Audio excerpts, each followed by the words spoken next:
Bismillahirrahmanirrahim. Assalamualaikum warahmatullahi wabarakatuh. Salam semangat, salam sehat untuk kita semua. Apa kabarnya? Semoga senantiasa dalam lindungannya. Kita sudah memasuki sesi ke-12, 13 tepatnya. Kita akan bicara mengenai the cost of production. Jadi lanjutan dari materi pengantar ilmu ekonomi atau ekonomi mikro. Kita sudah membahas mengenai supply and demand, elastisitas, desain teks, kemudian public good, eksternalitas, dan akhirnya kita tiba pada pembahasan mengenai teori biaya produksi. Cost of production, materinya sudah saya unggah pada Google Classroom atau Learning Management System. Silakan Anda cek, kemudian dibuka, dibaca, dipelajari di dalam. Baik, saya akan buka materinya. Di sini ada kurang lebih 55 slide dengan cover. Kita akan bahas secara cepat, lengkap gitu ya, terkait Firm Behavior and Organization of Industry, yang subnya juga bicara mengenai teori biaya. Kenapa kita bicara biaya? Karena menjadi bagian pada produksi dan produktivitas sebagai bagian dari input. Karena ada biaya modal, biaya bahan baku, biaya tenaga kerja, biaya terhadap teknologi, industri, menggunakan tanah, mesin, gitu ya, itu memerlukan satuan konversi biaya. Nah, kemudian market force of supply and demand. Jadi, kekuatan pasar untuk supply, penawaran dan permintaan adalah dua keadaan atau dua kondisi, dua kata yang paling sering digunakan para ekonom. Kemudian kekuatan membuat ekonomi bekerja. Jadi kalau ada supply, ada demand, maka perekonomian akan menjadi lebih dinamis karena bergerak maju terus. Gitu. Mikroekonom modern adalah tentang penawaran, kemudian permintaan, dan keseimbangan pasar. Jadi kalau kita bicara mikro, berarti small economy adalah melibatkan supply demand, di mana ada konsumen sebagai pengguna dan perusahaan sebagai produsen atau pemproduksi. Apa itu biaya? Menurut hukum penawaran, perusahaan bersedia memproduksi dan menjual barang dalam jumlah yang lebih besar ketika harga barang tinggi. Ini hukumnya. Jadi kalau harga barangnya mahal, maka jumlah barang yang ditawarkan akan banyak. Berbeda dan terbalik dengan hukum demand, permintaan. Nah, dan ini menyebabkan kurvanya slope atau kemiringannya positif dari kiri bawah ke kanan atas. Jadi seperti itu. Kemudian kalau kita bahas mengenai maksimum profit adalah target dari produser atau perusahaan atau industri firm untuk mendapatkan untung maksimal dengan cara meminimalkan biaya, memperbanyak produktivitas, memaksimalkan jumlah produk yang dihasilkan. Jadi goal, objektif atau tujuannya adalah maximize profit. Jadi kalau profitnya maksimal, maka mereka mendapatkan banyak hal, gain anything. Oke. Total revenue, total cost, dan profit. Apa itu? Total revenue adalah jumlah yang diterima perusahaan atas jumlah barang yang dapat dijual.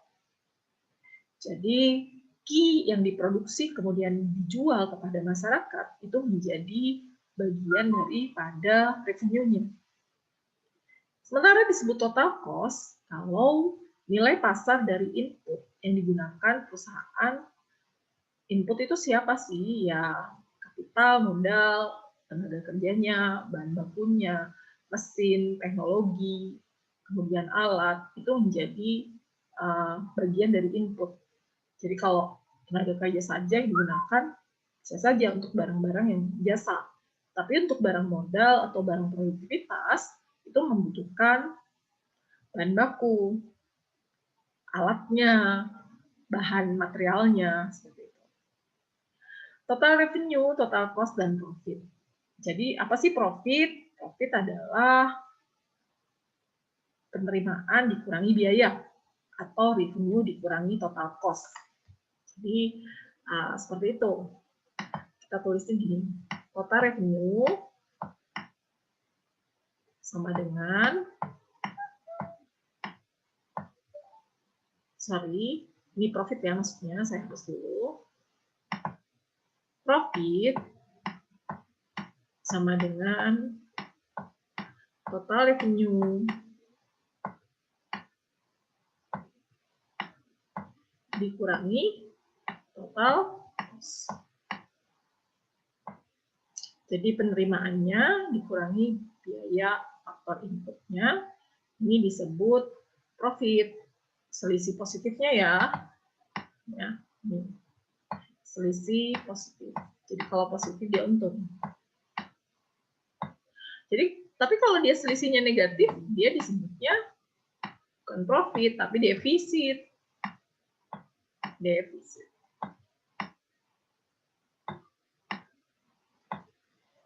Defisit. Oke, seperti ini. Nah, kemudian kita sudah mendapatkan definisial daripada profit. Jadi selisih antara revenue kita dengan biayanya. Oke, ada ya. Nah, kemudian selanjutnya kita akan bahas mengenai biaya produksi mencakup semua biaya peluang untuk menghasilkan keluaran. Maksudnya probability atau kemungkinan yang dihadapi oleh perusahaan atau firm dalam menghasilkan barang dan jasa. Gitu. Jadi biasa disebut cost as opportunity cost. Peluang atas hal yang mungkin dihadapi, peluang adanya biaya. Jadi kalau kita misalnya mau memproduksi sesuatu, ada opportunity, ada biaya yang akan kita keluarkan atas produksi, bisa laku atau tidak laku itu barang. Seperti itu. Kemudian, kita pahami dari teori biaya ini adalah pemahaman mendasar mengenai explicit dan implicit cost. Biaya di luar biaya utama dan implicit cost. Dan ini bicara mengenai cakupan relevansi biaya secara kumulatif, biaya produksi. Jadi kita memproduksi sesuatu kan ada, pahami ya, ada biaya. Tenaga kerja perlu dibayar, bahan bakunya perlu dibeli, mesinnya juga perlu disewa, gedung atau rumahnya juga, itu biaya. Eksplisit adalah biaya input yang membutuhkan pengeluaran uang langsung. Jadi eksplisit, clear, nyata, dibayar tunai, akadnya langsung, hukumnya wajib. Implicit adalah cost are input cost that not require an outlay of money by firm. Jadi nggak langsung, implicit. Contohnya, biaya atas efek produksi perusahaan. Implicit. Biaya atas kehilangan kemampuan untuk memproduksi skala besar. Biaya atas apakah CSR atau probability untuk resiko polusi udara atau polusi yang lain gitu ya, limbah, itu menjadi implicit atau explicit cost, menjadi pertanyaan lanjutan. Karena biasanya covering dituliskan, kalau explicit kan cirinya ada pada penetapan atau informasi langsung. Apakah dia langsung dikeluarkan atau dia menjadi efek setelahnya. Gitu. Nah, kemudian economic profit versus accounting profit. Ini yang harus kita pahami. Yang paling mendasar adalah ekonomi mengukur keuntungan ekonomi perusahaan sebagai pendapatan total dikurangi biaya total, termasuk biayanya implisit dan eksplisit semua, gitu, menjadi bagian. Kalau akuntan mengukur laba akuntansi sebagai pendapatan total perusahaan dikurangi biaya eksplisit yang tertuang. Jadi ekonom itu lebih luas, bukan hanya yang tertulis, bukan hanya yang bisa di-tag melalui catatan normal atau pembukuan, tetapi semua efek-efek ekonomi menjadi bagian kalau dia economic profit. Jadi lebih kaku accounting, tapi lebih luas ekonomi. Masing-masing punya kelemahan dan kelebihan, tetapi sebenarnya berbeda konsep atau pendekatan dalam perhitungan profit. Karena profit bukan hanya dinilai dari yang tertulis menurut ekonomi, tetapi value, nilai dari pemanfaatan produksi barang dan jasa tadi menjadi faktor utama. Seperti itu. Jadi beda ya. Kalau pencatatan besar, terus secara lengkap, untuk konkret, tertulis, itu menjadi bagian dari accounting. Sementara ekonom, lebih dari itu, implisitnya apa, impact-nya seperti apa, juga harus dituangkan. Selanjutnya, ketika pendapatan total melebihi biaya eksplisit dan implisitnya, perusahaan mendapat keuntungan ekonomi. Kalau pendapatan total ya, total revenue-nya itu lebih dari biaya yang dikeluarkan, ya pasti dapat profit. Kan kita sudah baca rumusnya tadi. Laba ekonomi lebih kecil dari laba akuntansi. Karena laba akuntansi kan tertuang dan eksplisit yang menjadi basisnya, base-nya. Sementara ekonom melibatkan implicit cost. Oke, kita lihat figure 1, economic versus accounting. How economists view a firm. Kita lihat ya. Ini dia, economic profit, implicit cost, explicit. Sementara accounting profit, revenue-nya basisnya adalah explicit cost. Nah, oke, biaya peluang atau probability cost, opportunity cost yang mungkin keluar. Kita lihat di sini ada production, action on total cost, Hungry Helen Cookies Factory. Di sini pada format kolom pertama, ini adalah number of workers, 0, 1, 2, 3, 4, dan 5. Kemudian ini adalah jumlah produksi. Jadi gini, ketika satu orang bekerja, dia bisa memproduksi kue per jam sebanyak 50. Ya. Kemudian ketika dia bekerja berdua, maka dia menghasilkan kue 90. Tapi ketika 3, 120, 4, 140, dan yang kelima 150. Oke, sampai sini dulu, nanti kita akan bahas. Ini total output productivity cookies per hour. Nah, marginal product of labor berarti produksi marginal product itu berarti perubahan produksi akibat adanya satu satuan input faktor labor. Jadi kita lihat rumusnya dari mana? Rumusnya dari sini. Kita tulis dulu ya. Yang namanya marginal production labor, MPL. MPL sama dengan itu, produksi total produksi yang terbaru, kan marginal itu adalah tambahan output produksi akibat adanya satu satuan tambahan input. Jadi banyaknya jumlah cookies yang dihasilkan akibat satu satuan tambahan tenaga kerja yang digunakan. Jadi ini cookies yang TP2 adalah yang sekarang, kemudian total produksi TP1 itu adalah produksi yang one time before, mungkin bisa per day, bisa per week, tergantung case-nya. Kemudian per, ya di sini adalah perubahan tenaga kerja, jadi output per input ya. Inputnya ini ditulis di tenaga kerja yang sekarang pakai berapa, tenaga kerja yang sebelumnya key of labor ya, ini key of labor. Key of labor yang kedua dikurangi yang sebelumnya. Jadi rumusnya gimana? Marginal labor of productivity itu adalah delta total productivity, kita total productivity dibagi delta key of labor. Perubahan ya, key of labor. Berapa itu? Ini kita lihat delta quantity, output quantity atau output productivity adalah 50 dikurangi 0. Dibagi 1 dikurangi 0.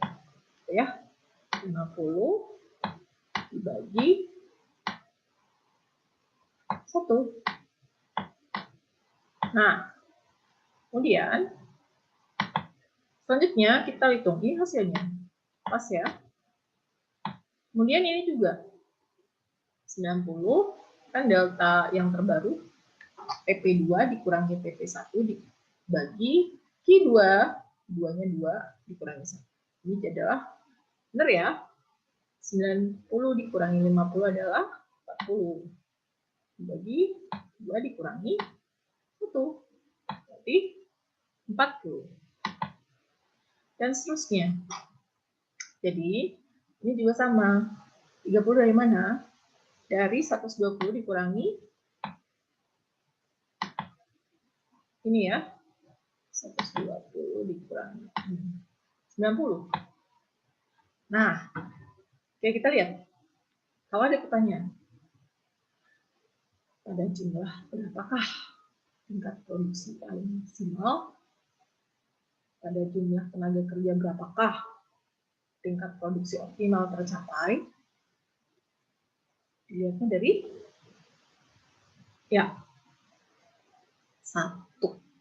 Karena tambahan output akibat adanya tambahan unit input.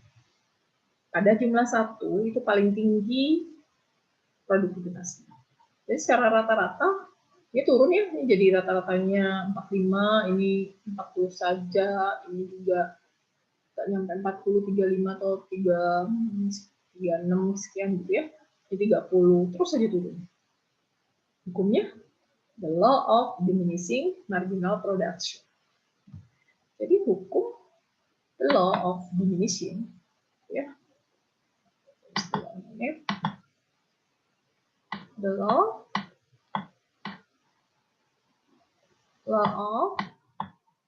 of diminishing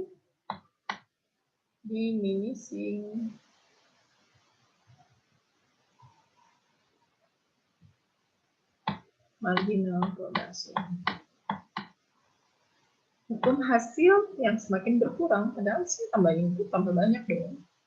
Nah ini jadi dasar, kenapa sih nggak semena-mena atau seenaknya saja perusahaan menambah jumlah karyawan, karena mereka akan melihat berapa banyak skala maksimal yang bisa dicapai ketika jumlah karyawan sebesar 1, sebesar 2, 3, dan seterusnya. Gitu ya. Oke, sekarang kita masuk kepada cost of factory. Ini adalah biaya pabriknya, fix ya, fixed cost. Kemudian ini adalah cost of workers. Jadi factory itu kan tetap ya, dia tetap. Kan ada 2. Total cost itu terdiri atas 2 hal. Apa itu? Biaya tetap dan biaya variabel. Nah, di sini nih dia, cost of factory plus cost of workers. Total cost input terdiri atas biaya dari pabrik, kemudian biaya atas pekerja. Oke, biayanya variabelnya, ini adalah fixnya. Kita bisa tulis. Oke, jadi total cost diperoleh dari fix, yang berubah berapapun jumlah produktivitinya, ditambah variabel. Variabel cost itu berubah sesuai dengan produktivitas atau jumlah barang yang dihasilkan. Itu. Betul ya jumlahnya. Yang fix tidak berubah berapapun outputnya, fix cost itu tetap. Ini fix. Variabelnya ya pasti berubah, semakin banyak jumlah produksi, pasti jumlah bahan baku atau input akan berubah.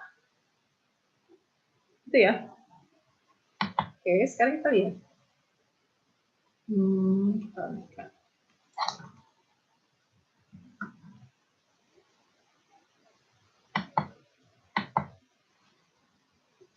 Production and cost, the production function.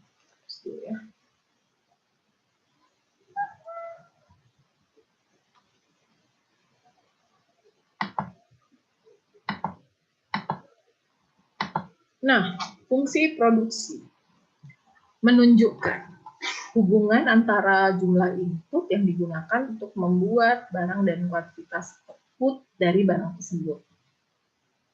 Function, fungsi. Function. Nah, sekarang kita lihat kembali. Production function menunjukkan hubungan antara input kan bukan hanya tenaga kerja, sekali lagi capital, labor, resource, and technology. Itu adalah bagian dari input. Nah, marginal product adalah setiap input dalam proses produksi meningkatkan output. Jadi tambahan produk akibat adanya satu tambahan input. Production function, diminishing marginal product. Kita sudah bahas ini. The law of diminishing marginal product. Hukum hasil produksi yang semakin berkurang. Produksi marginal semakin berkurang adalah properti di mana produk marginal dari suatu masukan menurun seiring dengan bertambahnya jumlah masukan. Maksudnya tuh input ya. Input. Jadi outputnya berkurang sesuai dengan banyaknya jumlah input. Meskipun tambah banyak. Itu menurun. Logiknya gini. Kalau kita tambah input terus-menerusnya, tenaga kerja ditambah. Kok usah jauh-jauh. Analoginya di rumah. Bentuk kita ada 2 atau 3. Mereka mau ngerjain apa? Sementara kapasitas mereka sebenarnya bisa mengerjakan pekerjaan yang ada di rumah. Kayak gitu. Jadi ada peluang untuk kehilangan bench, bukan hanya melakukan kapasitas terpasang, tetapi brainstorm-nya menjadi lebih kecil, dorongan untuk melakukan productivity. Ya. Contoh, karena semakin banyak pekerja, ya seperti yang saya bahas tadi, maka kontribusinya semakin sedikit, tidak optimal. Oke, kita lihat figure 2, Hungry Helen Production Function, quick his gitu ya. Tadinya naik dan punya kecenderungan turun, tetapi ingat itu ada akumulatif production dari tenaga kerja, kemudian diminishing ini penurunan ya, mengukur produk marginal suatu input seperti seorang pekerja. Ketika produk marginal menurun, fungsi produksi menjadi lebih datar. Oke, bisa dipahami. Kenapa? Karena inputnya kan menjadi lebih berubah, menjadi lebih kecil. Artinya semakin banyak input, output yang dihasilkan semakin kecil karena produktivitas jadi lebih nggak banyak. Gitu. Oke, from the production function to the total cost of core. Jadi hubungan antara kuantitas yang dapat diproduksi perusahaan dan biaya menentukan keputusan harga. Jelaskan tarik-menarik antara jumlah barang dihasilkan dengan harga yang dibuat, bertemu pada satu titik itu menjadi harga kesepakatan. Kurva total biaya menunjukkan hubungan ini secara grafis. Kemudian kita lihat. Oke. Ini adalah yang kita bahas tadi, number of workers, jumlah tenaga kerja. Ini adalah output produksinya. Ini adalah marginal product, jadi delta total product dibagi delta quantity of labor. Ini adalah biaya tetap, kemudian ini adalah biaya variabel. Ini disebut total cost curve. Jadi biaya itu kan naik terus ya. Kenapa? Biaya total ini diperoleh dari, ingat kan tadi ya, biaya tetap ditambah biaya variabel. Kita lihat dulu. Nah, luar biasa. The various measure of cost. Jadi apa sih jenisnya? Ukuran dari biaya. Cost of production may be divided into fixed and variable cost. Jadi bisa terdiri atas biaya tetap dan biaya variabel. Contohnya apa ya? Biaya tetap itu pasti bayar listrik, berapa produksi, memproduksi, tidak memproduksi, dia tetap ada biaya.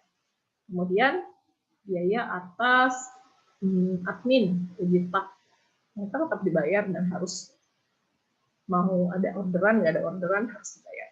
Nah, kalau variabel, misalnya kita order sepatu, tadinya nggak ada orderan, terus ada sepatu, berarti kan biaya nambah bahan bakunya, tenaga yang mengerjakan kan harus nambah kalau harganya 100 atau lebih.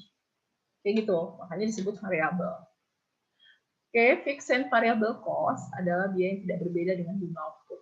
Seperti yang tadi saya jelaskan, mau nggak mau, ada atau tidak ada orderan, dia tetap ada biaya yang keluar. Itu ya. Oke, biaya tetap. Cost variable, biaya berbeda tergantung pada jumlah produk yang dihasilkan. Produk semakin banyak, biayanya pasti naik dong. Variabel basisnya apa? Ki.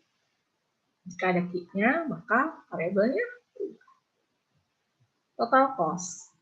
Ini simbolnya total fixed cost, TFC, variabelnya TVC, kemudian total cost-nya seperti ini, dan rumusnya adalah, kita lihat dulu garisnya kayak apa ya. Saya akan gambarkan di sini.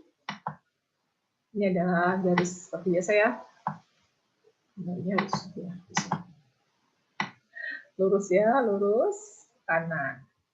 Yang vertikal adalah harga, yang horizontal adalah quantity. Oke, fixed cost itu tetap berapapun Q-nya, berapapun yang dihasilkan, 1, 2, 0, 1, 2, dan seterusnya. Dia tetap. Kemudian variabel di sini. Ini saya tulis fixed cost. Variable cost yang sini ya, naik terus sepanjang jumlah output yang dihasilkan. Total cost dia nyambung di sini. Total cost adalah variable cost, fixed cost ditambah variable cost. Oke, itu. Nah, kemudian kita lihat lagi.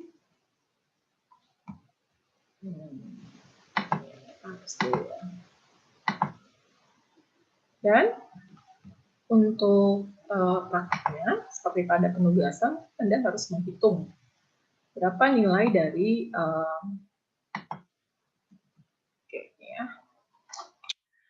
the first measure of cost, Justi Thelma lemonade stand. Jadi ini minuman juga standnya lemonade. Quantity of lemonade glasses per hour. Ini ya, 0 sampai 10. Total biaya, total cost-nya adalah seperti ini. Dia diperoleh dari fixed cost ditambah variable cost. Benar nggak sih? Ya, ini kan betul ya, 3 ditambah 0, 3 ditambah 0,30, seperti ini. Ini 3 ditambah 0,80, seperti ini. Jadi total cost adalah fixed cost ditambah variable cost. Ingat ya? Oke. Nah, ini sekarang rata-rata biaya tetap. Berapapun, ingat, biaya tetap adalah berapapun jumlah produk yang dihasilkan, dia tetap. Bayar listriknya sama. Atau bayar gaji yang jagain sama ya. Nah, rata-ratanya berarti dibagi jumlah N. Jadi average fixed cost adalah fixed cost dibagi Q. Terus ya, average adalah apa? Fixed cost dibagi Q. Kok fixed sih? Fixed cost ya. Ini simbolnya fixed cost dibagi jumlah lemonade. 3 dibagi $3 dibagi 6 kurang. Nah, sementara average variable cost berarti sama. Y variabelnya dibagi dengan jumlah lemonade. Jadi variable cost-nya dibagi si lemonade. Dan enggak? 3 dibagi 2, 1 setengah. 3 ya, 0,80 yang ini ya. 0,80 dibagi 2, 0,40, 1,5 dibagi 3, 0,5. Jadi, average itu adalah rata-rata. Variable cost berarti biaya variable. Sekarang average total cost. Average total cost diperoleh dari rata-rata biaya total. Diperoleh dari kita di total cost dibagi lemonade yang dihasilkan per hour. Nah, total cost-nya di sini. 330 dibagi 1. 380 dibagi 2. 190. 450 dibagi 3. 150. 1,5. Nah, sekarang kita masuk kepada marginal cost. Marginal cost, ingat ya rumusnya. Marginal cost dibagi dari delta total cost, delta TC, dibagi siapa? Delta Q. Delta itu perubahannya. Perubahan ya. Perubahan apa? Perubahan harga yang terjadi. Dilihatnya dari mana? Total cost. Delta. 330. Selisihnya berapa ini? 3,30 kan yang sekarang ya. Kita tulis yang ini. Total cost dibagi, kan? Ini kan? Kan kita ngomong MC ya. Marginal cost ya. Nah, oke, ini yang dulu. Yang pertama, dikawalnya MC ya. Tulis nih, 330 dikurangi 300, berarti 0,30. Dibagi, kita dikurangi 1. Ketemu deh, 0,30. Selanjutnya, ini 450 dikurangi 380. 0,8. Tuh, 540 dikurangi 450. Gitu. Ini ya, 240. Dan seterusnya. Saya salah ya, saya salah. Kita lihat dulu sini. Ini adalah marginal cost-nya. Ini marginal cost sama sini ya. Marginal cost diperoleh dari delta total cost dibagi delta Q ya. Hitung ya. Oke, jadi 0,50 dari mana? Dari sini.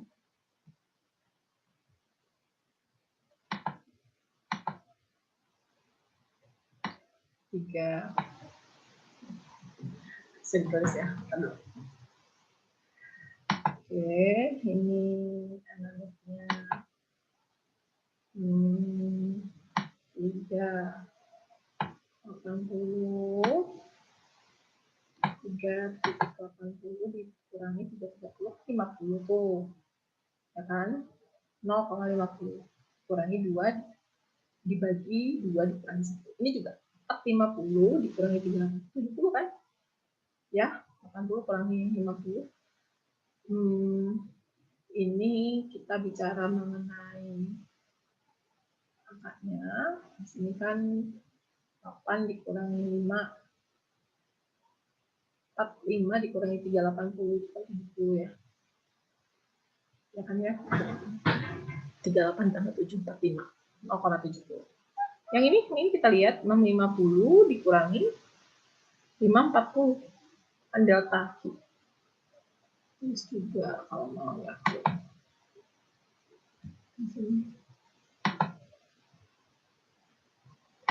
650 dikurangi 5 40 itu kan 110 ya. Dan itu disebut marginal cost atau delta perubahan akibat berubahnya satu unit input yang digunakan. terjadi penurunan. Tapi kita nggak tahu pada titik berapa dia turun nanti ya. Ada pertanyaan gini. Pada jumlah berapakah produksi lemonade paling maksimal? Oke, yang paling maksimal. Pada yang paling tinggi nggak marginal cost-nya, paling rendah marginal cost-nya.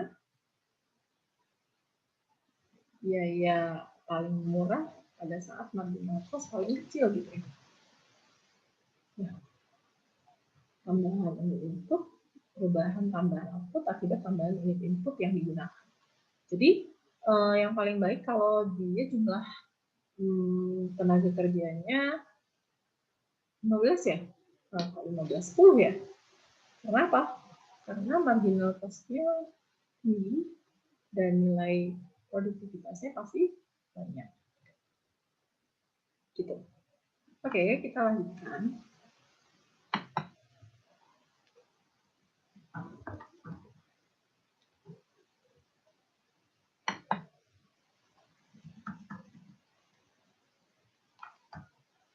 Ini masih seperti dulu. Saya akan tarik lagi. Sebentar ya.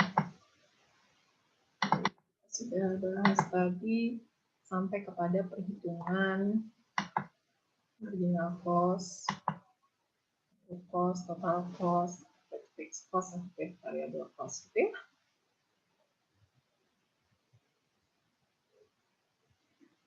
Dan mahasiswa juga harus familiar untuk melihat perubahan ini. Cost of workers, input, variable, total cost, marginal cost gitu ya. Secara langsung. Ini adalah rumus dari yang tadi saya tuliskan, ada semua. Kalau mahasiswa mau mencari nilai penjelasan saya tadi, itu bisa melakukan pengamatan pada materi yang sudah ada. Jadi rata-rata biaya adalah diperoleh dari jumlah output yang dihasilkan. Jadi biayanya dibagi outputnya. Jadi rata-rata biaya setiap input, kemudian ini adalah rata-rata biaya dari biaya tetap ya, average. Jadi rata-rata biaya itu ada average cost, ada average fixed cost, dan ada average variable cost. Biaya rata-rata tetap, biaya rata-rata berubah, variable, dan biaya rata-rata total.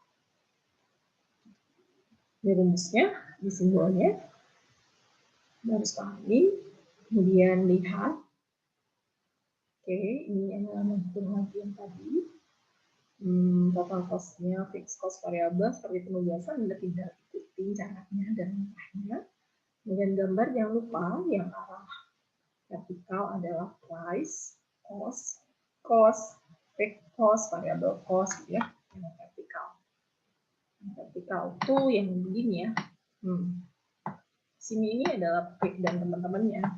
AC, PC, AC itu fixed cost ya. APC, PC semua yang ada variable biaya. TFC atau fixed cost atau variable cost.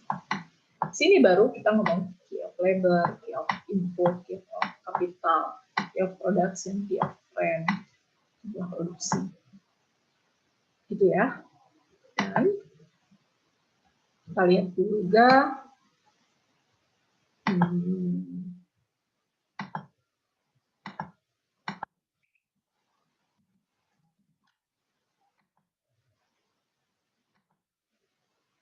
ini harus ditutup karena dia nggak bisa narik kalau udah dibuka lagi. Oke, ini ada materi lain. Jadi terus di thermal stand juga kita sudah bikin sampel. Kemudian cost of curve, kurva biaya total rata-rata berbentuk U. Ada tingkat keluar yang sangat rendah, dia total rata-rata tinggi karena dia tersebut hanya berapa unit ya, semakin sedikit karena rata-rata semakin gede karena dibagi rata. Kalau dia produser itu akan memikirkan memproduksi lebih banyak agar terbagi secara menyeluruh untuk biaya totalnya.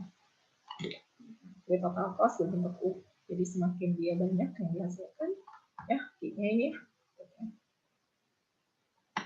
maka semakin rendah biaya dihasilkan. Semakin banyak produksi yang dikeluarkan, maka semakin sedikit biaya rata-ratanya. Marginal cost the still element spend. Oke, total cost-nya, marginal cost-nya adalah jadi delta PC dibagi delta Q ya. Kan? Ini diperoleh dari 330 dikurangi 3 dibagi 1 dikurangi 0. Ini juga 380 dikurangi 3,30 0,50 ya, dibagi 2 dikurangi 1 sampai yang lainnya. Oke. Dan ini adalah gambar dari kurvanya. Untuk total cost naiknya semakin banyak produksi semakin banyak. Tapi untuk kita lihat total cost-nya, rata-rata biayanya, bentuknya seperti ini kurvanya. Ini adalah kurva marginal cost. Dan ini adalah kurva daripada average variable cost. Kita tinggal gambarkan pada titik-titik tertentu. Jadi ketika cost-nya marginal cost-nya 0,5 berapa Q-nya, itu bisa ditarik ya. Cost curve and the stack. Jadi tajam reflect of the property of the marginal. Kurvanya, kurva biaya total rata-rata berbentuk U. Ada tingkat keluaran yang sangat rendah, biaya total rata tinggi karena biaya tetap setengah. Oke, ini adalah bentuk kurvanya. Buah target marginal dan biaya total rata. Kapanpun biaya marginal kurang dari biaya rata-rata, biaya total rata turun. Kapanpun biaya marginal lebih besar dari biaya rata-rata, maka biaya total rata-rata meningkat. Jadi maksudnya begini. Kalau biaya marginal kurang dari biaya marginal itu kan berarti tambahan output akibat adanya tambahan input. Pastinya biaya total rata-ratanya turun karena biaya marginal berkurang. Kalau biaya marginalnya lebih besar dari biaya total rata-rata, berarti biaya total rata-rata akan meningkat. Relationship between marginal cost and average total cost. Kurva biaya marginal melintasi kurva biaya total pada skala efisien. Skala efisien itu apa sih? Kuantitas yang meminimalkan biaya total. Ya. Tipikal dari kurva biaya. Sekarang saatnya memeriksa hubungan antar biaya. Ini gambarnya tadi ya, total cost dari fixed cost variable cost ini tambah ini. Ini adalah sudah ada rumusnya. Semua bisa mengikuti cara ini dan alur ini. Ada delta titik delta Q, ya. Kemudian ini ada gambarnya, silakan mengikuti big box, Costco. Semua sudah nampak, jelas. Tiga sifat penting dari kurva biaya marginal pada akhirnya meningkat seiring dengan kuantitas output, naik terus biayanya sesuai dengan output yang dihasilkan. Kemudian kurva biaya total berbentuk U. Kurva biaya marginal melintasi kurva biaya total. Marginal cost itu dipotong gitu ya, atau melintasi. Melintasi itu melalui. Bagi banyak perusahaan, pembagian biaya total, biaya tetap, dan variabel tergantung pada jangka waktu. Jangka pendek, beberapa biaya telah diperbaiki, dan jangka panjang, biaya tetap menjadi biaya variabel. Paham ya maksudnya? Jadi dalam jangka panjang, tidak ada biaya itu selalu tetap, karyawan cuma 1 atau 5. Di jangka panjang, dia bisa menjadi variabel, bisa berubah, tergantung jumlah produksi, pasar, dan apa yang ingin dihasilkan. Ini adalah total cost in the short and the long run. Kan ya? Nyambung-nyambung ya. Yang jangka pendek, dia akhir total cost, short term nyambung terus. Dan jangka panjang dia akan menjadi berubah. Oke, kemudian economic of scale mengacu pada properti is economic dan constant returns to scale. Jadi dikatakan dia rata-rata meningkat, artinya efisien, produksi baik. This economic scale, dia rata-rata yang mana meningkat dan meningkat output. Kalau ekonomi scale biayanya turun dalam jangka panjang, berarti efisien ya. Kalau di ekonomi naik terus dalam jangka panjang, naik terus, jadi tidak pernah efisien, tidak pernah turun. Kalau konstan berarti dia standar, tetap aja berjalan. Nah, kemudian kesimpulan. Jadi tujuan perusahaan menghasilkan apa? Pertama, revenue diperoleh dari profit diperoleh dari tertariknya di total cost. Kemudian pada profit ekonomi dimasukkan unsur biaya peluang implisit dan eksplisit. Ya, perusahaan mencerminkan proses produksinya, biaya total perusahaan dibagi antara ya total cost dari fixed cost dan variable cost. Oke, ini adalah kurva biaya total berbentuk U, APC selalu melintas dan memotong, tergantung pada cakrawala waktu.